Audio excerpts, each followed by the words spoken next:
I'm going to go over the SN now that's going to come out after the third rotation, after all shifts have gone through. What the committee came up with is we're going to use this lavender report as our jumping off point.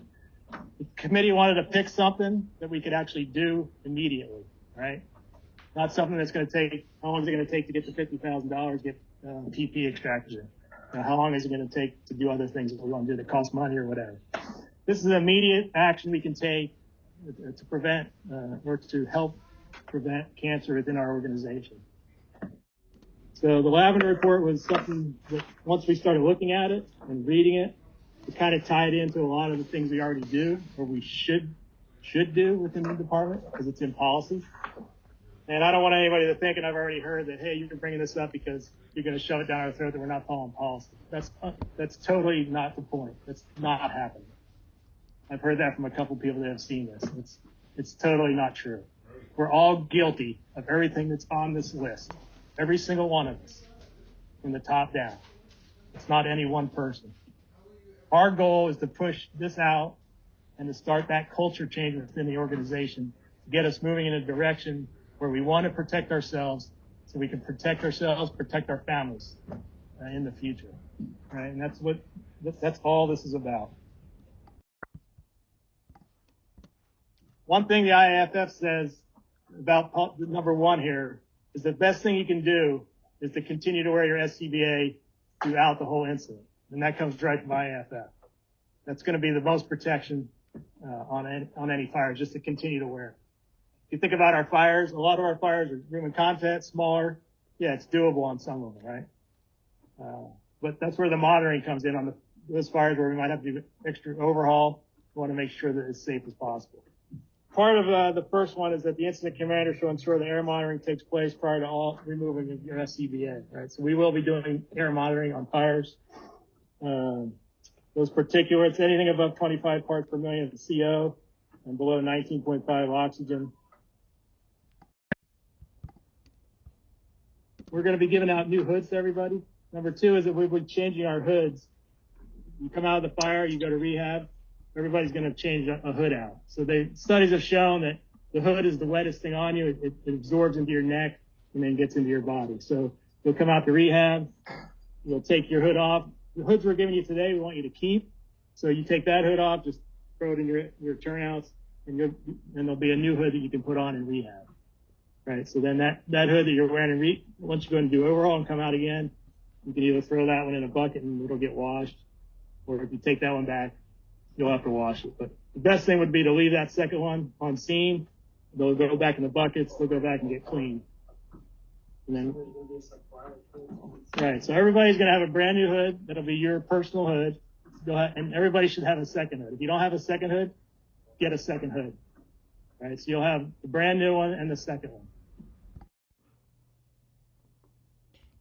All right, so the third item on the report is when you exit the IDLH atmosphere, you'll remain on air. You should immediately go to gross decon and wash down. So once the incident's over, you've gone through fighting fire, rehab, overhaul, you come out. Before getting back to your engine, the first due engine or pumping engine will be responsible for any wash down of your turnouts. So is everybody going to need this? Probably not, right? It's going to be the people that got in there, got super dirty, got chunks of stuff all over them.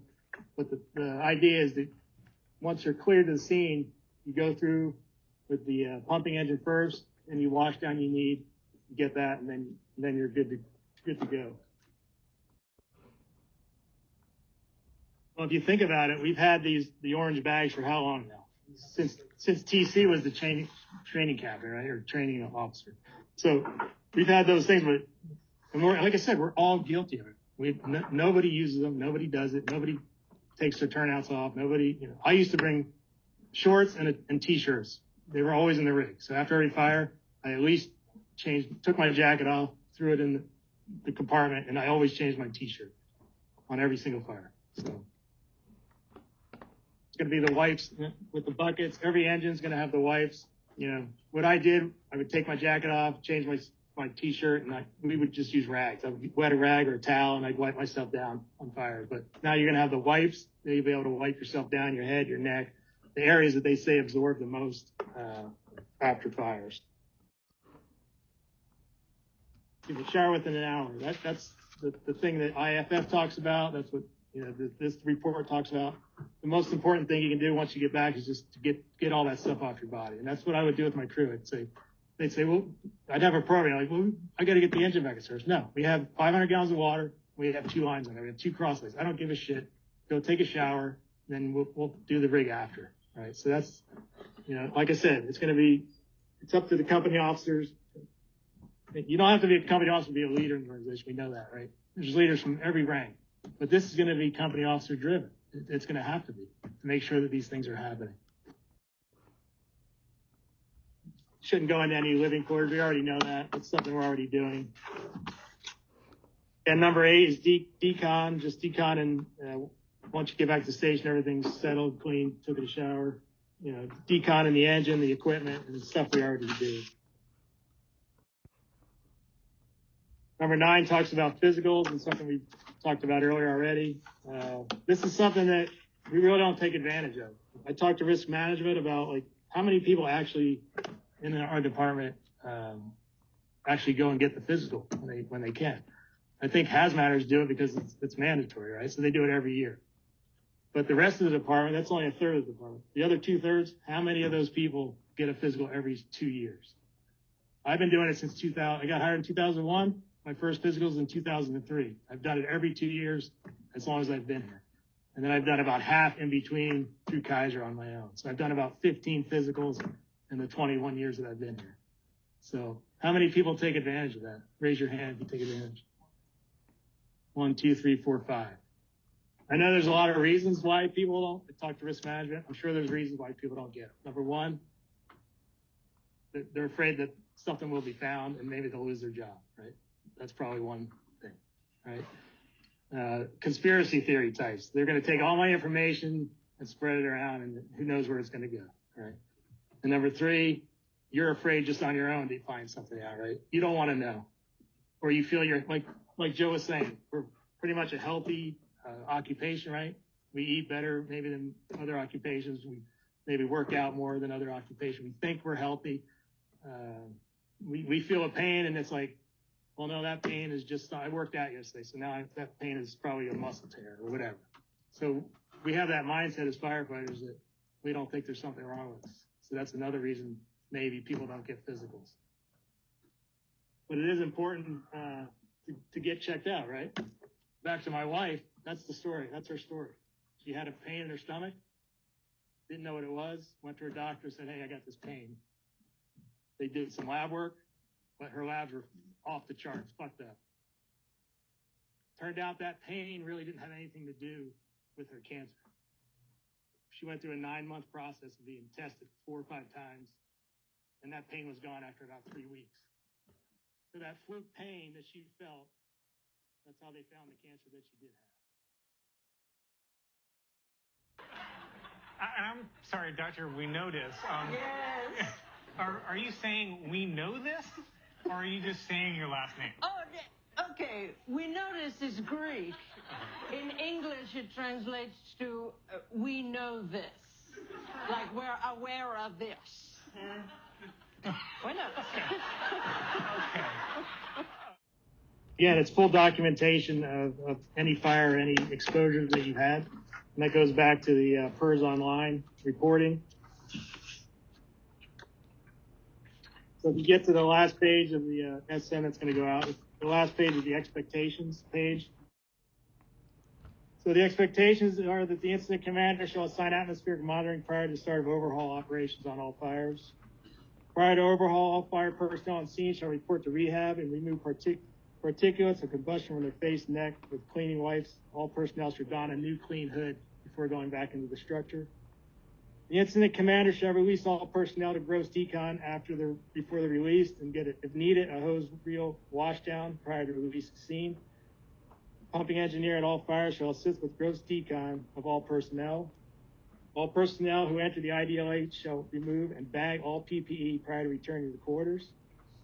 All personnel who enter the IDLH during the incident shall use cleaning wipes to remove products of combustion from their head, neck, jaw, throat, underarms, and hands prior to leaving the scene.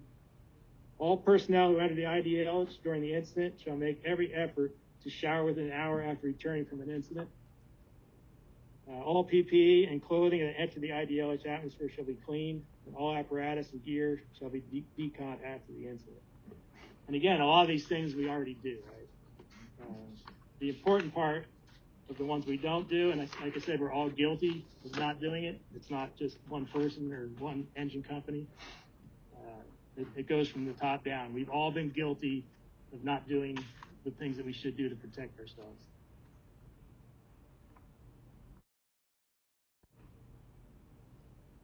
Two examples of fires. I'll just give you the one, but this was back in 1998. So I was working for Rankin Valley, Station 9, Todd Road. We get a structure fire in the county. Back then, that was right when boundary drop started. So boundary drop, we got, like it happens now, we get two of our engines, a truck, and then one county engine. We get on scene, we lay in, back then we still had to try, we laid in 300 feet from the road. It was a huge barn fire. The barn fire was packed with shit. It was just full of all kinds of shit. Order.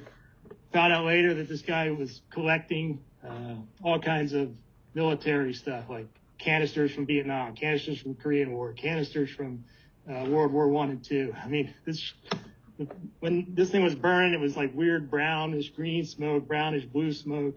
So it was pretty shitty. So a couple shitty things that happened on that fire. Back then, and it's the same as it is now, the animosity between the county and the city. So the battalion chief at the time was a Santa Rosa battalion chief. The fire was out. Everything was done. And he said, all right, all Santa Rosa units, we're out of here. It's on them now. They can deal with it. So they all left. Left us with 300 feet of 4-inch out. Left us with apartment extension, 2.5 to 2 live lines. That wasn't the worst part. Picking up hose. All right, we can do it. The worst part is we did 2.5 hours overhaul in that building with no fucking mask on. The captain on that engine has cancer right now, and he's in bad fucking shape. Right? He's got the rest of his life is horrible. The engineer on that call was a volunteer engineer who came in the back half to cover a paid guy that wanted the day off. He died of cancer. So I think of that fire and I'm like, fuck, am I next, right? So they got diagnosed in their mid-50s. So I'm 57 now, right? So those are the type of things you think about when you're younger, you do stupid shit, right? And that's where the company officer comes in, right? Another fire was on, company officer. This was a fire on off Mendocino Avenue, this little single-story motel. It was 2 units were burning. I think my captain was Vern Roof at the time. I was on B shift, so he was on overtime. We get in there, the fire's out, and we're going back in for overhaul. Right? So there's a couple crews in there already. We're getting back, ready to get back in. And Vern looks at me and goes, put your mask on. We're going in there with SCBAs on. I said, all right, you're the boss. I'll do it. We were the only crew in that building that had our masks on. The other 2 crews, no mask. A month later, we got a report back from prevention or whoever. That place was full of asbestos in the insulation. And that's what our overhaul was pulling all that insulation out of that fucking place. So which captain do you want to be? The captain that didn't tell us to put a fucking mask on in that building for 2.5 hours, and God knows what we breathed in? Or the captain like Vern Roof that said, hey, we're going to go back in that building where you're going to wear a mask.